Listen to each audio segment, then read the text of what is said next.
राधे राधे।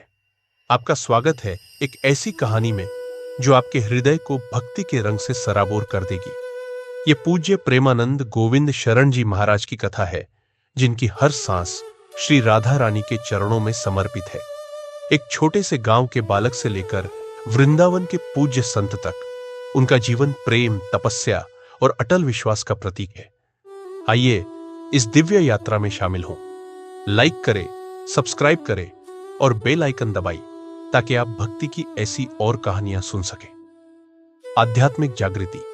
कानपुर के अखारी गांव में एक सात्विक ब्राह्मण परिवार में जन्मे अनिरुद्ध कुमार पांडे। उनका घर भक्ति का मंदिर था, जहां श्रीमद् भागवत की चौपाइयां गूंजती थी। छोटी सी उम्र में, केवल 5 वर्ष की आयु में अनिरुद्ध ने प्रार्थना शुरू की।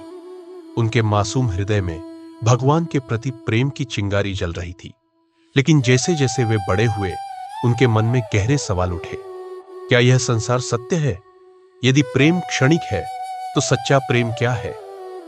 13 वर्ष की आयु में उन्होंने अपनी मां से कहा, मां, मैं पढ़ाई छोड़कर ईश्वर के मार्ग पर चलना चाहता हूं। उनकी मां ने आंखों में आंसुओं के साथ आशीर्वाद दिया और अनिरुद्ध अपनी आध्यात्मिक खोज पर निकल पड़े। तपस्या और परिवर्तन। गंगा के पवित्र तट पर अनिरुद्ध ने कठोर तपस्या में खुद को समर्पित कर दिया। दिन रात ध्यान, ठंडे पानी से स्नान और हफ्तों तक बिना भोजन के साधना। उनकी दृढ़ता ने प्रकृति को भी नतमस्तक कर दिया। वर्षों की तपस्या के बाद उन्हें धार्मिक ब्रह्मचर्य की दीक्षा मिली और उनका नामकरण हुआ आनंद स्वरूप ब्रह्मचारी। बाद में वे बने स्वामी आनंद आश्रम। एक रात गंगा तट पर भगवान शिव ने उन्हें दर्शन दिए। शिव की जटाओं से निकलती गंगा, चंद्रमा की शीतलता और उनकी दिव्य उपस्थिति, मानो विश्व उनके सामने झुक गया। इस दर्शन ने उनके जीवन को बदल दिया। अब वे एक नए आध्यात्मिक लक्ष्य की ओर बढ़ने को तैयार थे। वृंदावन की पुकार। बनारस में एक विशाल वटवृक्ष के नीचे ध्यान करते हुए उनके मन में एक विचार जागा, वृंदावन कैसा होगा? उनका हृदय आनंद से भर गया, मानो श्यामा श्याम स्वयं उन्हें बुला रहे हो। वृंदावन पहुंचकर उन्होंने प्रेम और भक्ति की उस पवित्र भूमि को महसूस किया। एक संत ने उन्हें रासलीला देखने का आग्रह किया। महाराज जी, यह कोई साधारण नृत्य नहीं, यह राधा कृष्ण की लीला का जीवंत अनुभव है। पहले उन्होंने अस्वीकार किया, लेकिन संत के आग्रह पर वे तैयार हो गए। स्वामी श्री राम शर्मा के निर्देशन में रासलीला ने उनके हृदय को राधा कृष्ण के प्रेम में डुबो दिया। 1 माह तक वे सुबह चैतन्य महाप्रभु के कार्यक्रमों में और शाम को रासलीला में खोए रहे। वृंदावन अब उनका घर बन गया। राधा वल्लभ भक्ति का अंगीकार। एक सुबह वृंदावन की परिक्रमा के दौरान एक सखी का मधुर भजन उनके हृदय को भेद गया। जब उन्होंने उसका अर्थ पूछा, सखी ने मुस्कुराकर कहा, बाबा, इस प्रेम को समझने के लिए आपको राधा वल्लभ बनना होगा।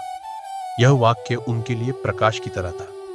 महाराज ने शरणागति मंत्र लिया और राधा वल्लभ संप्रदाय में दीक्षा ली। लेकिन उनके हृदय में अभी भी एक प्यास थी। तभी उनकी मुलाकात उनके गुरुदेव श्री हित गौरांग शरण महाराज से हुई। उनके चरणों में नतमस्तक होकर उन्होंने प्रार्थना की, गुरुदेव, मुझे राधा रानी की भक्ति के रहस्य बताए। गुरुदेव ने कहा, राधा भक्ति को जीना पड़ता है। उस क्षण महाराज ने अपनी संपूर्ण सत्ता राधा रानी को समर्पित कर दी। गुरु की कृपा से उन्हें सहचरी भाव और नित्य विहार रस का ज्ञान मिला।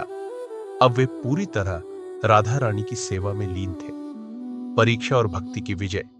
भक्ति का मार्ग हमेशा आसान नहीं होता। महाराज जी को एक असंभव चुनौती का सामना करना पड़ा। उनकी दोनों किडनी ने काम करना बंद कर दिया। चिकित्सा जगत इसे असंभव मानता था, लेकिन राधा रानी के प्रेम में क्या असंभव है? नंद के लाल हरिया हो मन मोर सखी। इस शारीरिक पीड़ा को उन्होंने कभी अपनी भक्ति में बाधा नहीं बनने दिया। वे आज भी उसी प्रेम और उत्साह से भजन गाते हैं, भक्तों को राधा का मार्ग दिखाते हैं। डॉक्टरों के लिए यह एक रहस्य है, लेकिन भक्तों के लिए यह उनकी अटल भक्ति का प्रमाण है। उनका जीवन सिखाता है कि जब विश्वास अटल हो तो शरीर की सीमाएं भी भक्ति के सामने झुक जाती है। राधे राधे। पूज्य प्रेमानंद गोविंद शरण जी महाराज का जीवन हमें सिखाता है कि सच्चा प्रेम और भक्ति हर बाधा को पार कर सकती है। उनकी कहानी एक प्रेरणा है जो हमें राधा रानी के चरणों में समर्पण सिखाती है। यदि यह कहानी आपके हृदय को छू गई तो इस वीडियो को शेयर करें, कमेंट करें और हमारे चैनल को सब्सक्राइब करें। आइए एक साथ जपें राधे राधे। अगले वीडियो में फिर मिलेंगे।